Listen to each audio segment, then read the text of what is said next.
Hello दोस्तों, this is Shri Ram Agarwal. स्वागत है आप सभी का मेरे यूट्यूब चैनल सिरा कोचिंग क्लास में।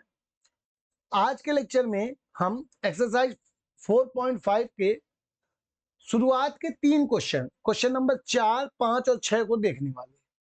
इसके पहले हमने वीडियो में क्वेश्चन नंबर 1 से 3 तक देखे हैं। तो चलिए स्टार्ट करते हैं हम आज का वीडियो। तो देखिए, क्वेश्चन नंबर 1 से 6 तक हमको संगत या असंगतता बतानी है इस समीकरण के निकाय की। तो पहले क्वेश्चन से हम स्टार्ट करते हैं। तो देखिए, क्वेश्चन 4 क्या कहता है, x plus Y plus Z is equal to 1, 2x plus 3y plus 2z is equal to 2, ax plus ay plus 2az is equal to 4। ये 3 इक्वेशन दिए हुए हैं और इन तीनों इक्वेशन में हमको इनकी संगतता और असंगतता देखनी है। ठीक है, तो सबसे पहले हम क्या करेंगे, इसको आव्यूह रूप में बदलेंगे। तो देखिए, हम निकाय एक को आव्यूह रूप में लिखेंगे तो हमको क्या मिलेगा, ax is equal to B, जहां a क्या होगा हमारे पास, a होगा हमारे पास पहले इक्वेशन के पहले वेरिएबल के कोफिशिएंट गुणांक। x का गुणांक क्या है पहले इक्वेशन में 1, y का 1, z का 1। दूसरे इक्वेशन में x का गुणांक है 2, y का है 3 और z का है 2। सिमिलरली तीसरे इक्वेशन में हमको x का गुणांक 1 मिल रहा है, y का गुणांक a मिल रहा है और z का गुणांक 2a मिल रहा है। ठीक है, और कैपिटल X बराबर हमको क्या मिलेगा, 3 वेरिएबल है तो x, y और z मिलेगा। और साथ ही कैपिटल B बराबर हमने बताया है इसमें कांस्टेंट मिलते हैं। तो कांस्टेंट क्या हो गया, 1, 2 एंड 4। ठीक है, अब हमको इस निकाय की संगतता की जांच करनी है। संगतता की जांच करनी है मतलब इसके हल होंगे या नहीं होंगे, हमको ये चेक करना। ठीक है, तो इसके लिए सबसे पहले तो हम निकालते हैं डिटर्मिनेंट। तो डिटर्मिनेंट निकालते हैं। तो चलिए देखिए क्या आता है, 1 2a 1 3a 1 2 2a।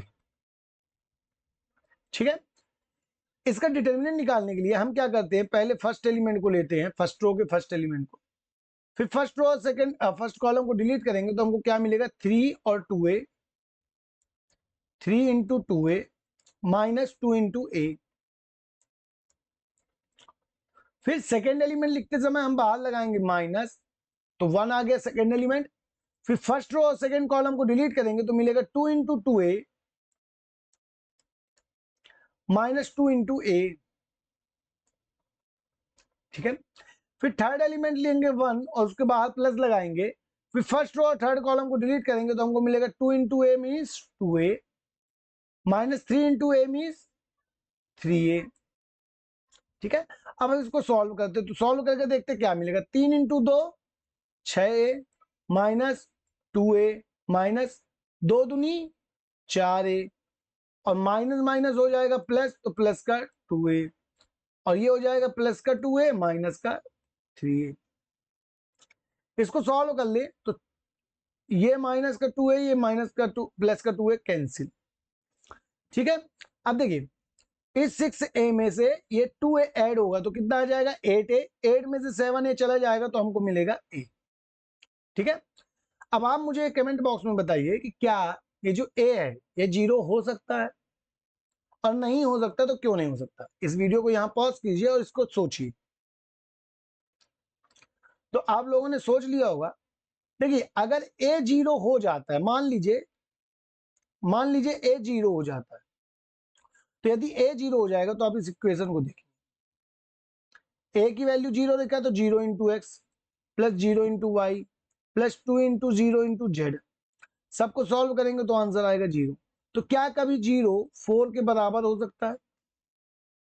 बिल्कुल नहीं हो सकता 0 4 के बराबर। इसका मतलब है कि यहां पास जो a है वो कभी भी 0 नहीं हो सकता, और यदि a 0 नहीं है इसका मतलब डिटर्मिनेंट a का मान भी 0 नहीं होगा। इससे क्या होगा कि हमारा जो निकाय है वो संगत हो जाएगा। ठीक है बात, तो आई होप आपको ये क्वेश्चन समझ में आ गया होगा। तो अब देखिए क्वेश्चन नंबर 5 क्या कहता है, यहां पास भी हमारे पास 3x minus Y minus 2z बराबर 2, 2y माइनस जेड बराबर -1 एंड 3x माइनस 5y बराबर 3। तीन इक्वेशन दिए हैं और 3 ही वेरिएबल दिए हैं। ठीक है, तो सर्वप्रथम हम क्या करेंगे, हम सिस्टम एक को जो है वो मैट्रिक्स रूप में चेंज करेंगे। ठीक है, तो देखिए आव्यूह ए, निकाय एक को हम आव्यूह रूप में बदलेंगे तो हमको क्या मिलेगा, ए एक्स बराबर बी मिलेगा। जहां ए क्या होगा, ए होगा हमारे पास पहले इक्वेशन में एक्स वाई जेड का कोफिशिएंट क्या है, 3 है, -1 है एंड माइनस का 2। दूसरे में देखिए एक्स का कोफिशिएंट तो है नहीं, तो क्या हो जाएगा 0, वाई का हो जाएगा 2 और जेड का हो जाएगा -1। इसी प्रकार तीसरे में एक्स का हो जाएगा 3, वाई का हो जाएगा -5 और जेड का हो जाएगा 0। ठीक है, कैपिटल एक्स का आ जाएगा आपके पास स्मॉल एक्स, वाई और जेड, एंड कैपिटल बी हो जाएगा आपके पास 2, -1 and 3।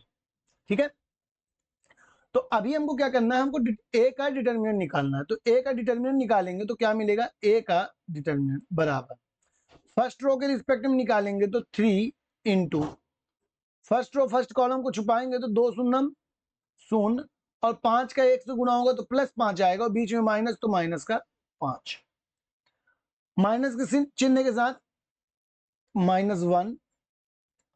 First row second column को छोड़ेंगे तो हमको मिलेगा 0 इंटू 0 0 और 3 इंटू -1 -3, बट बीच में माइनस होता है तो प्लस का 3। Similarly plus -2 into third element क्या है हमारा, -2 है। फर्स्ट और थर्ड कॉलम को छोड़ेंगे तो 0 का -5 से गुणा 0 और 2 का 3 से गुणा हो जाएगा तो माइनस का 6। जब इसको सॉल्व करेंगे तो हमको क्या मिलेगा, माइनस का 15 माइनस माइनस प्लस, +1 का 3 से मल्टीप्लाई प्लस का 3 और -2 का -6 से मल्टीप्लाई माइनस प्लस का 12। जब आप इसको जोड़ोगे तो आपको आंसर मिलेगा, डिटर्मिनेंट ए का मान 0 मिलेगा। ठीक है ना, और जब डिटर्मिनेंट ए की वैल्यू 0 होती है और हमको संगत या असंगतता दिखानी होती है तो हम क्या करते हैं, हम एडजॉइंट ए का बी से मल्टीप्लाई करते हैं। तो इसके लिए हमको सबसे पहले अब क्या निकालना होगा, एडजॉइंट, और एडजॉइंट निकालने के लिए हमको कोफैक्टर्स निकालना होगा। ठीक है बात, तो देखिए अब हमने इस मैट्रिक्स ए के कोफैक्टर्स निकाल लिए सहखंडज, अब हम इसका निकालते हैं सहखंडज।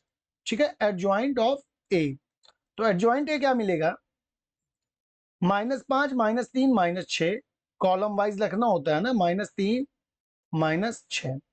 फिर दूसरा 10 6 और 12, तो 10 6 और 12। फिर तीसरा 5 3 और 6, तो ये आ जाएगा 5 3 और 6। ठीक है बात, अभी क्या है, ये हमको मिल गए हैं सेकंडज। अब हमको ये देखना है कि एडजॉइंट ए इंटू बी ये क्या आता है।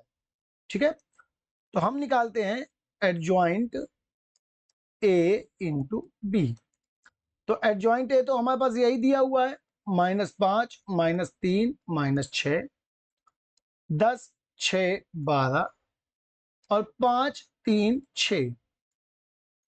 इसको हमको मल्टीप्लाई करना है 2 -1 एंड 3 से। अब इस मल्टीप्लिकेशन पे डिपेंड करता है कि हमारा मैट्रिक्स जो है, हमारा जो निकाय है वो संगत होगा कि असंगत। तो इस मैट्रिक्स का मल्टीप्लाई करो, फर्स्ट रो को कॉलम से मल्टीप्लाई करेंगे तो -5 का 2 से गुणा -10, 10 का -1 से गुणा -10 और 5 का 3 से गुणा 15, -3 का 2 से गुणा -6, 6 का -1 से गुणा -6 और 3 का 3 से गुणा प्लस का 9। सिमिलरली -6 का 2 से गुणा -12, 12 1 का 1 से गुणा -12 और 6 का 3 से गुणा 18। ठीक है बात, अब देखिए इनको हम सॉल्व करेंगे तो हमको क्या मिलेगा, -10 -10 -20 और 15 जाएगा तो माइनस का 5, -6 -6 -12 और 9 से घटाएंगे तो माइनस का 3, 12 दूनी 24 और 18 माइनस का 6। ठीक है, तो यहां पास हमने देखा कि भाई एडजॉइंट ए और बी का मल्टीप्लिकेशन जो है वो 0 के बराबर, ओ के बराबर नहीं। अगर ऐसा नहीं है तो हमारा जो सिस्टम होगा, हमारा जो निकाय होगा वो संगत नहीं होगा। तो निकाय एक क्या होगा, असंगत होगा, असंगत है। ठीक है बात। संगतता हमको देखना हो तो डिटर्मिनेंट ए नॉन जीरो होना चाहिए, और असंगतता देखनी हो तो adjoint A into B non zero होना चाहिए। ठीक है बात। तो आई होप आपको ये क्वेश्चन समझ में आ गया होगा। अब हम चलते हैं क्वेश्चन नंबर 3 की तरफ। तो देखिए क्वेश्चन नंबर 6 क्या कहता है, हमारे पास 3 वेरिएबल के 3 इक्वेशन है ना। तो सबसे पहले तो हम इसका एक बना लेते हैं आप व्यू। ठीक है। तो देखिए यहां पास हमने निकाय एक को जो है वो आव्यू में कन्वर्ट किया, जहां ए क्या मिला हमको 5 - 1 4 2 3 5 एंड 5 - 2 6। कैपिटल एक्स मिला एक्स वाई जेड जो कि 3 वेरिएबल का है, और बी मिला 5 2 और 1।